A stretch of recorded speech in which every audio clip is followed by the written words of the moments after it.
Graça e paz, Deus abençoe sua vida, sua casa e sua família. Eu sou o pastor Nil Almeida e quero abençoar você com essa palavra. Hebreus 13:2 que diz: Não vos esqueçais da hospitalidade, porque por ela alguns, não sabendo, hospedaram anjos. Vamos falar hoje sobre os benefícios da hospitalidade. Queridos, a palavra hospitalidade no Novo Testamento, ela significa amor ao estrangeiro. Não se trata apenas de receber amigos, mas de acolher o outro com generosidade, com cuidado, mas também com honra. Irmãos, a hospitalidade bíblica expressa uma compaixão prática. Na verdade, é a abertura do coração à disposição de servir. A hospitalidade ela é uma virtude que reflete o caráter de Deus, que nos acolheu quando éramos estrangeiros da promessa. Então, ser hospitaleiro é transformar o lar e a vida em um instrumento da graça de Deus. Mas quais são os benefícios da hospitalidade? Primeiro, Hebreus 13:2, como já lemos, diz: Não vos esqueçais da hospitalidade, porque por ela alguns, não sabendo, hospedaram anjos. Irmãos, a prática da hospitalidade é vista como um ato espiritual de grande valor diante de Deus. O que me chama a atenção é o segundo ponto. A hospitalidade demonstra amor cristão. 1 Pedro 4:9 diz: Sendo hospitaleiros uns para com os outros, sem murmurações. A hospitalidade, queridos, fortalece as virtudes da comunhão e revela a maturidade espiritual. Então, tudo aquilo que devemos fazer sem murmurar, sabe? Sem estar, de fato, sendo negativo, mas fazer com amor, fazer com graça, fazer com alegria. Terceiro ponto, a hospitalidade abre portas para bênçãos inesperadas. Gênesis 18, 3 e 5 diz: E disse, meu Senhor, se agora tenho achado graça aos teus olhos, rogo-te que não passes de teu servo, que se traga já um pouco de água, e lavai os vossos pés, e recostai-vos debaixo desta árvore, e trarei um bocado de pão, para que esforceis o vosso coração. Irmãos, aqui nós vemos Abraão, né? Ele recebendo aqui o Senhor e foi confirmado na promessa. Então Abraão recebe ali anjos e ele trata com tanto amor, ele trata com tanta vitória, com tanta bênção, com tanta graça, com tanto cuidado. E, no entanto, o que me chama a atenção é que depois dessa visitação, né, veio a promessa do Isaac na vida de Abraão. Então, abre portas para bênçãos espirituais. Quarto benefício, a hospitalidade fortalece a unidade da igreja. Romanos 12:13 diz: Comunicai aos santos as suas necessidades, seguir a hospitalidade. Irmãos, quando o texto diz comunicai aos santos as suas necessidades, aqui é como se nós precisamos repartir. Não é só comunicar de falar, mas é comunicar de ajudar, né, de estar ali presente, louvado seja o nome do Senhor, de estarmos ali de fato, né, fazendo, né, com a prática, e isso é extremamente importante. Então, o cuidado mútuo mantém a igreja viva, sensível e, acima de tudo, unida. E quinto benefício da hospitalidade é que a hospitalidade reflete o coração de Cristo. Mateus 25:35 diz: Porque tive fome e me deste de comer, tive sede e me deste de beber, era estrangeiro e hospedaste-me. Louvado seja Deus. Então, servir ao próximo, meus irmãos, é servir a Cristo. Lembre-se disso, e isso é poderoso. Certo teólogo, ele disse: a comunidade cristã vive da intercessão e da hospitalidade mútua. John Stott, ele declarou: a hospitalidade cristã é a expressão visível do amor invisível de Deus. Aleluia. Mas Quais são os males de não ser hospitaleiro? O que acontece quando uma pessoa ela é realmente antissocial, antibíblica, enfim, não gosta de gente? O que acontece? A falta de hospitalidade revela indiferença, egoísmo, endurecimento do coração, enfraquecendo a comunhão e entristecendo o Espírito Santo. Você sabia que tem gente que não gosta nem de visitar, nem de receber visita?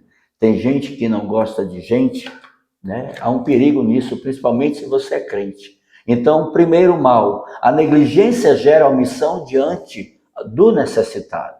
Tiago 2,15-16 diz: e se o irmão ou a irmã estiver nus e estiverem falta de mantimento cotidiano, e algum de vós lhe disser: ide em paz, aquietai-vos e fartai-vos, e lhes não derdes as coisas necessárias para o corpo, que proveito virá isto?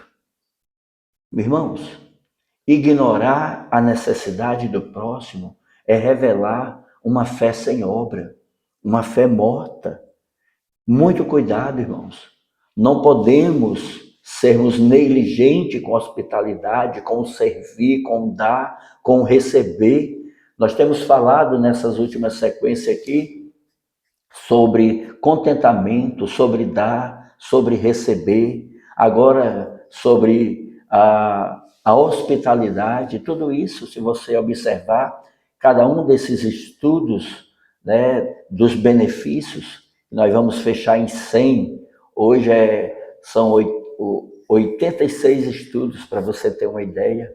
Então, tem um devocional aqui completo, né, que muda e melhora a sua vida, o seu entendimento. Então, pratique isso, querido. Não ignore, não ignore as coisas espirituais e nem a prática dessas coisas. Segundo mal de quem negligencia a hospitalidade é que a falta de hospitalidade entristece o Senhor. Mateus 25:43 diz: sendo estrangeiro,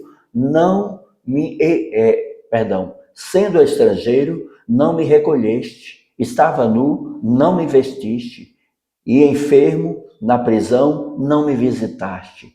Irmãos, negar acolhimento é perder a oportunidade de servir a Cristo. E isso aqui não é só em fatores extremos, não, é em todos os fatores, querido. É em todos os fatores. Pessoas são relevantes e não coisas. Pessoas são importantes, não posses. Pessoas têm um grande valor e não bens. Cuidado. Terceiro mal, o egoísmo endurece o coração. Provérbios 21:13, Salomão diz: o que tapa o seu ouvido ao clamor do pobre também clamará e não será ouvido. Irmãos, a indiferença gera distanciamento da graça. Quantos que são de coração endurecido em relação ao dar, em relação ao contribuir, em relação ao praticar generosidade, o amor, né, a hospitalidade, tudo isso está, entrelaçados, conectados, na verdade. E quarto mal, a falta de hospitalidade enfraquece a comunhão. Atos 2:46 diz: e perseveravam unânimes todos os dias no templo, e partindo o pão em casa, comiam juntos com alegria e singeleza de coração. Queridos, a igreja primitiva crescia porque vivia em comunhão e acolhimento. Quando nós nos deparamos com a realidade de crentes que não têm hospitalidade, que não têm comunhão, porque comunhão não é só estar dentro de um culto na igreja. Comunhão, ela se revela depois do culto, fora da igreja. É onde a comunhão se revela, é onde o cristianismo se revela, é onde o fortalecimento, a unidade, a maturidade, ela vai se revelar, se manifestar. Então, precisamos sim amar pessoas, cuidar de pessoas E devemos também ter a autorresponsabilidade de saber quem convidamos também para a nossa casa. Também não é abrir as portas e venham, né, estão abertas aqui, não. Existem pessoas, né, e existem pessoas, né? Ou seja, existem pessoas que são confiáveis e existem pessoas que, infelizmente, não são confiáveis. Existem pessoas que são agradáveis, existem pessoas que não são agradáveis. Existem pessoas que dão uma alegria de receber e existem pessoas só de lembrar gera uma tristeza e um mal muito grande. Então, nós precisamos saber lidar com essas situações, com esses fatores, com esses perfis de pessoas, mas não podemos nos esquivar da hospitalidade. Amém? Da comunhão. E por último, o último mal é que a omissão, ela compromete o testemunho cristão. João 3,35 disse, nisto todos conhecerão que sois meus discípulos e se vos amardes uns aos outros. Sem hospitalidade, o amor deixa de ser visível. Irmãos, amar uns aos outros não quer dizer ter tudo e todos dentro de casa. Não é assim. Não é dessa maneira. Vai ter pessoas que você vai ter realmente relacionamento social. Bom dia, boa noite, tudo bem? Paz do Senhor. É social, socialmente você ama e você lida dessa maneira.